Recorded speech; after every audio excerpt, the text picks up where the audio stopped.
तो बच्चों हमने अभी परचेजेस समझा और सेल्स समझा। परचेजेस में गुड्स इन होते हैं और सेल्स में गुड्स आउट होते हैं। दोनों ही कैश में या क्रेडिट में हो सकती हैं। ये आई थिंक 7th एंट्री थी और ये 8th एंट्री थी I suppose.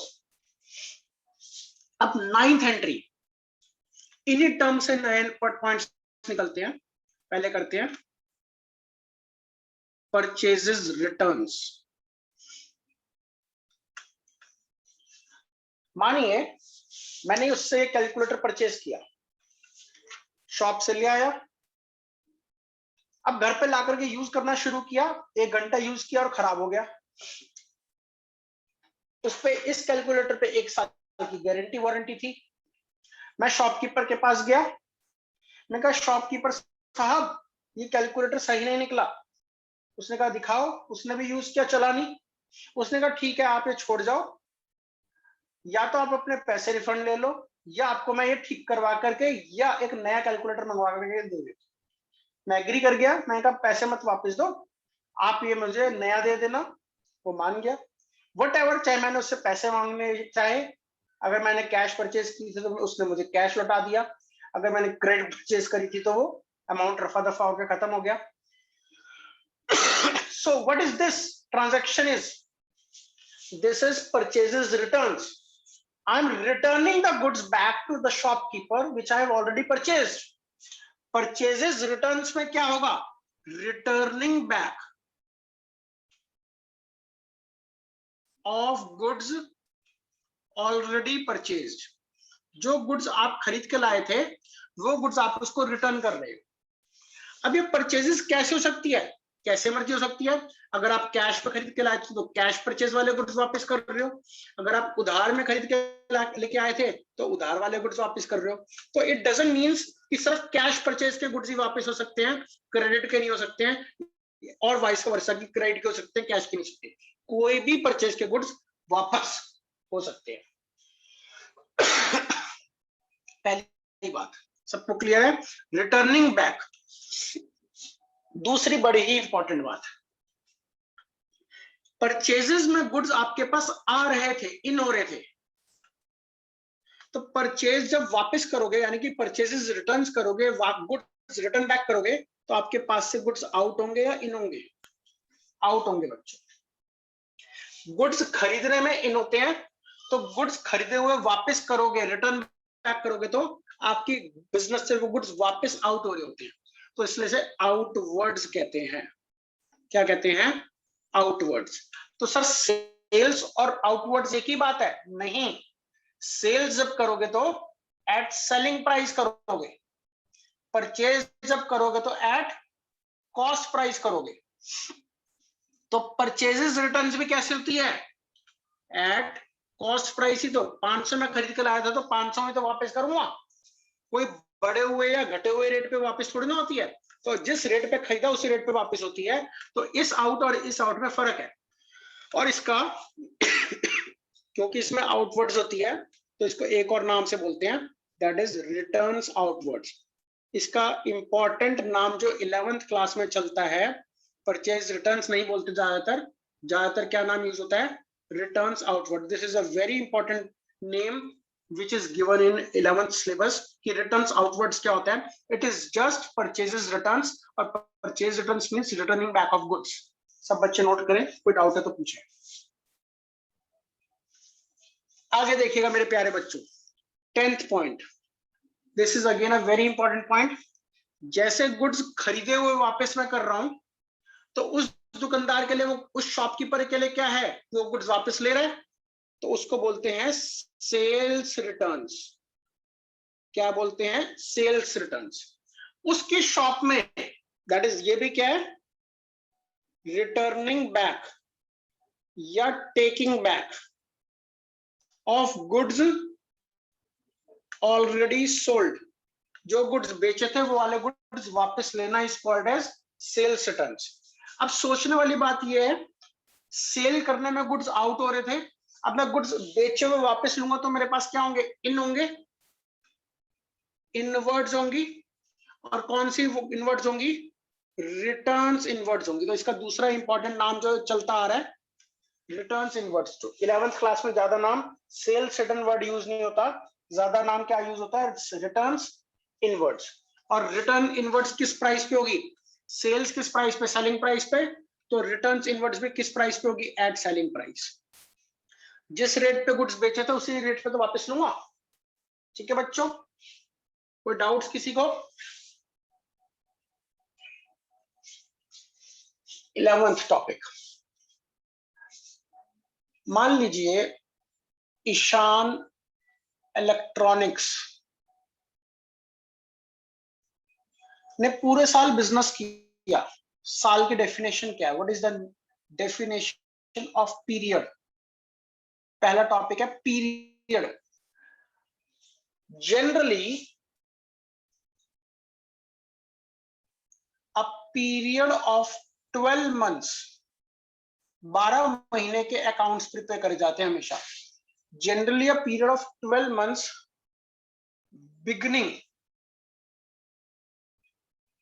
beginning with 1st April and ending on 31st March of next year या succeeding year is called as accounting period। हम जो डेफिनेशन कर रहे हैं, हम अकाउंटिंग पीरियड की कर रहे हैं कि हर बिजनेसमैन यानी कि ईशान इलेक्ट्रॉनिक्स या mister Ishan wants to know कि इन्होंने क्या प्रॉफिट अर्न किया, क्या लॉस इनकर किया पूरे 12 महीने यानी कि एक साल के अंदर। और वो 12 महीने कब से स्टार्ट होंगे, जो 1st अप्रैल से स्टार्ट होंगे, नेक्स्ट ईयर की 31st मार्च पे एंड हो जाएंगे। सर जो 1st जनवरी से स्टार्ट होके 31st दिसंबर पे खत्म हो, क्या हम इसके अकाउंट्स बना सकते हैं? तो बेटा आपकी बुक्स में तो ये पॉसिबल है, बट रियल प्रैक्टिकल लाइफ में आज की डेट में हमारे देश की मोदी सरकार में आज भी ये नहीं फॉलो होता। हमारे देश में आज 1st April to 31st March के अकाउंट्स बनते हैं। For example 1st April 2020 to 31st March 21, इस साल के हमारे अकाउंट्स बनाए जाएंगे। This is called as accounting period. India के बाहर मैक्सिमम सारी कंट्रीज में इस 1st जैन टू 31st दिसंबर के, फॉरेन में सारे अकाउंट्स इसके बनते हैं। इंडिया में फाइनेंशियल ईयर फॉलो होता है, इसे फाइनेंशियल ईयर भी बोलते हैं या अकाउंटिंग ईयर भी बोलते हैं। फाइनेंशियल ईयर फॉलो होता है इंडिया में, इसके ऊपर लाइन डाल देते हैं, बट फॉरेन में कैलेंडर ईयर फॉलो होता है। ठीक है जी, जनवरी टू दिसंबर वाला फॉरेन में फॉलो होता है, इंडिया में नहीं होता। हाँ बट आपकी बुक्स में कुछ क्वेश्चन दिए हुए हैं इसके भी। Maximum questions 1st April to 31st March के दिए हुए। हमारे देश में एक और ईयर चलता है 1st July to 30th June of next year, इसे एग्रीकल्चरल ईयर बोलते हैं। बट ये हमारे यहाँ स्ट्रिक्टली फॉलो नहीं होता है अकाउंट्स में। इसको मैंने आपको जस्ट नॉलेज के लिए बता दिया। इसके ना तो क्वेश्चंस मिलेंगे, इसके कुछ क्वेश्चंस मिल जाएंगे कैलेंडर ईयर के, मैक्सिमम क्वेश्चंस फाइनेंशियल ईयर के मिलेंगे। सब बच्चे इसको नोट करेंगे। This is the concept of accounting period. अब मानिए ईशान इलेक्ट्रॉनिक्स ने पूरे साल बिजनेस किया। क्या किया बिजनेस में, इन्होंने गुड्स परचेज करे, मान लेते हैं इन्होंने पूरे साल एसी ही खरीदे बेचे, सिर्फ इन्होंने परचेज करे AC, for example 500 AC purchase करे पूरे साल भर में, और इनमें से ईशान ने 480 एसी सेल भी कर दिए। तो 20 एसी नहीं बिक पाए पूरे साल भर का, मतलब from 1st of April 2020 to 31st of March 2021, इस एक साल के दरमियान, इस साल के अंदर ईशान ने इतने एसी परचेज करे, इतने एसी बेच दिए। तो कितने एसी नहीं बिक पाए unsold ACs, this is 20 ACs. तो क्या ईशान इन एसीज को फेंक दे? बेच तो पाया नहीं, क्या इन एसीज को क्या करे? ये कोई बात नहीं सर, नेक्स्ट ईयर आएगा कौन सा, 1 अप्रैल 21 से नेक्स्ट ईयर 31 मार्च 22, इससे नेक्स्ट ईयर ही होगा सर। ये 2021 का ईयर था, 21-22 में 20 एसीज क्या करेगा, अगले साल क्या बन जाएंगे, ओपनिंग स्टॉक। तो इस साल के लिए क्या रहेगा, closing stock.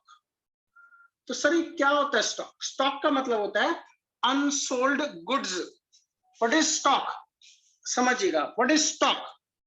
Stock is unsold goods at the end of year.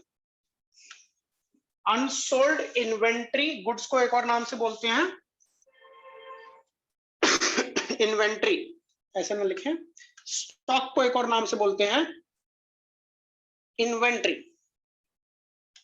Unsold goods, जो सामान में वो डील करता है एक साल के एंड पे, साल की डेफिनेशन क्या है, 1 अप्रैल टू 31 मार्च, उसके एंड पे नहीं बिक पाए, वो बच गए, तो उसको फेंकेगा थोड़ी ना, अगले साल यूज कर लेगा।